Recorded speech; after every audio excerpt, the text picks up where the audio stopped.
Alright everyone, welcome back for our final video on the special senses unit. This should be our lightest video that will cover two of our lighter special senses, olfaction and taste. Olfaction is our body's sense of smell, and taste can be referred to as gustation. Both of these special senses are closely linked and work together very well with each other.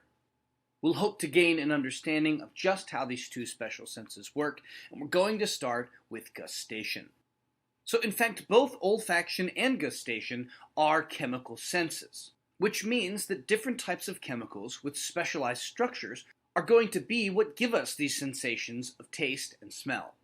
As we know, taste is measured by taste buds, which can be found distributed all along the tongue. However, there are other parts in the mouth that will contribute to taste as well. And while taste buds do have a very unique structure, they're all going to be boiled down to chemical receptors that are sensing for molecular shape. Based on the structure of the chemical in question, that's going to determine what the taste of that chemical is going to be. Now, I'm sure that you have heard since the time that you were young that taste buds are distributed all along the tongue. When you look at a diagram of the tongue, or perhaps your own tongue in the mirror, you'll see that there are these little bumps that are all across the tongue.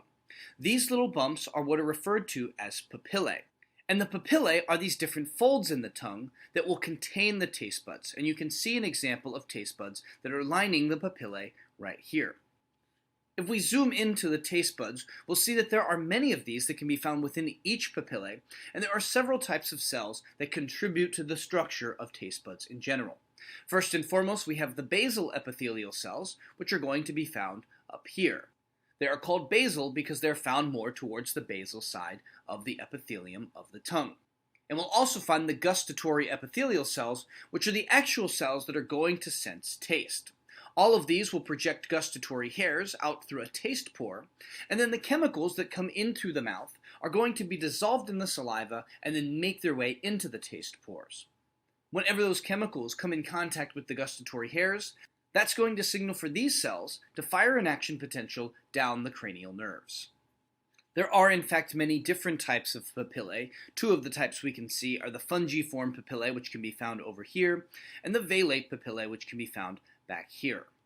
Despite these different types, I just want you to get an idea of what taste buds look like and what cells make them up. Each taste bud will contain between 50 and 100 cells. And you can see on this slide a section of the tongue and the papillae that are housing the taste buds. You can see there's a taste bud here, a taste bud here, a taste bud here, and so forth. So you can see each of these taste buds that are housed within the papillae.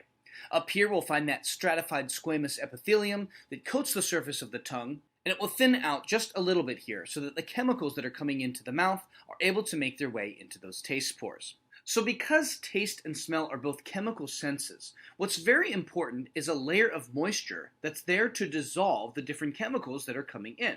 So when we eat something that's very tasty, those chemicals are going to get dissolved in the saliva that's already coating the tongue. Once dissolved, those chemicals will make their way down into the taste buds, and that's actually where our taste sensation comes from. Now, in terms of different flavors, there are 5 basic tastes that we can experience on the tongue. And those 5 tastes are salty, sour, sweet, bitter, and umami. I take it that we're all fairly familiar with the first 4 flavors of salt, sour, sweet, and bitter.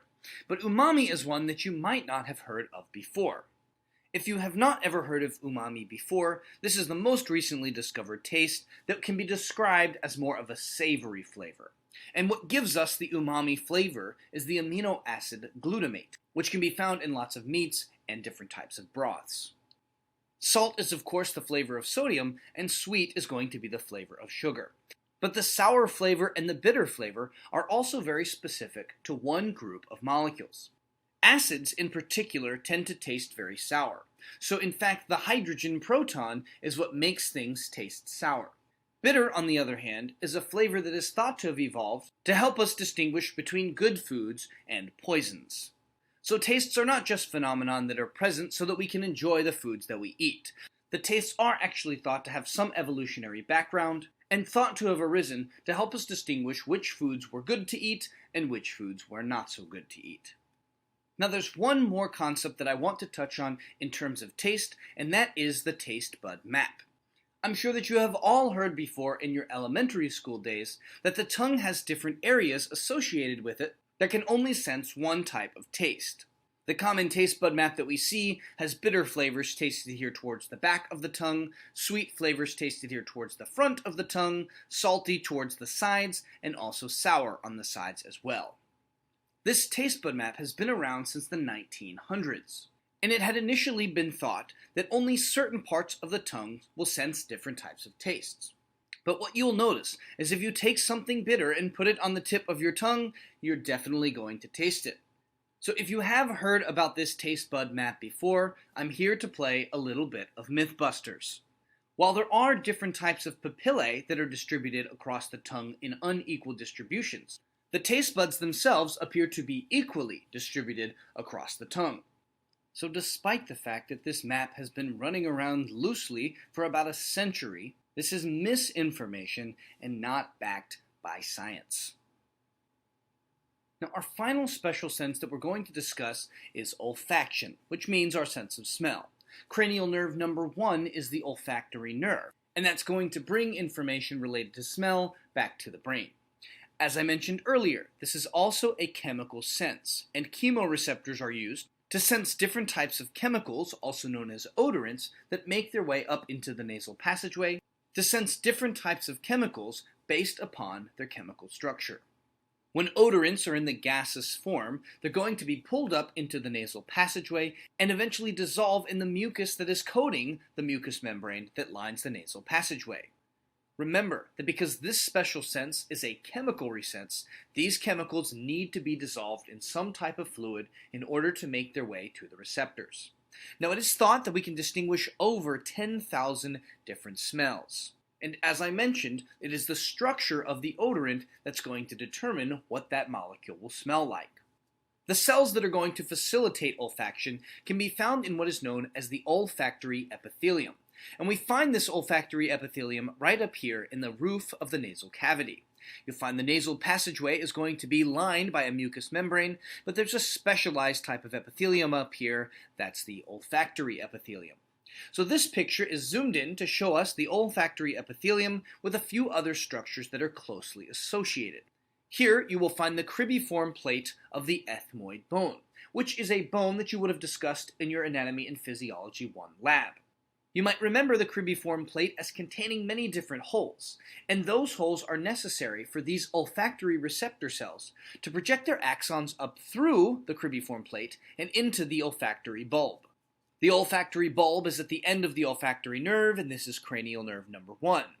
This will be here just above the cribriform plate and the ethmoid bone, and it will pass all the way back to the brain. Now, looking closer at the olfactory epithelium, we're going to see that this is part of the mucous membrane of the nasal cavity. Therefore, it is going to be releasing mucus, and you can see that mucus right here. When odorants make their way into the nasal passageway, they're going to get dissolved in this mucus and come in contact with these olfactory cilia, which are these hair-like projections that increase the surface area so that more odorants can interact with the olfactory receptor cells. The olfactory receptor cells are the ones that are projecting the cilia, and once activated, they will send their action potentials up through the cribriform plate and synapse on this ball known as a glomerulus. The glomerulus will then be attached to a mitral cell, and the mitral cell will then travel back through the olfactory nerve. Between the olfactory receptor cells, we're going to have the supporting cells, which are of course very important to support the function of the olfactory receptor cells.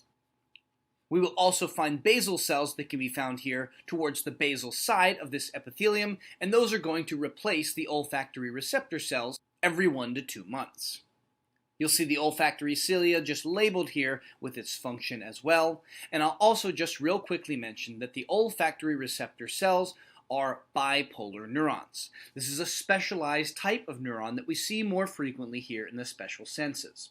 Many of our sensory neurons are unipolar, while our motor neurons and interneurons are more often multipolar. But we also have bipolar neurons, which are just described as having 2 different projections off of their cell body. So because we're taking in signals from this side and sending signals over here, this bipolar shape is very useful for these olfactory receptor cells. Just for your information, the photoreceptors in the retina are also going to be composed of bipolar neurons. So here within the special senses, we see this type of neuron most prevalently. That will conclude our presentation on the special senses unit. If you do have any questions about any of these senses, please be sure to reach out and let me know that you're struggling. I will see you all in our next lab recording where we'll start discussing the endocrine system and blood.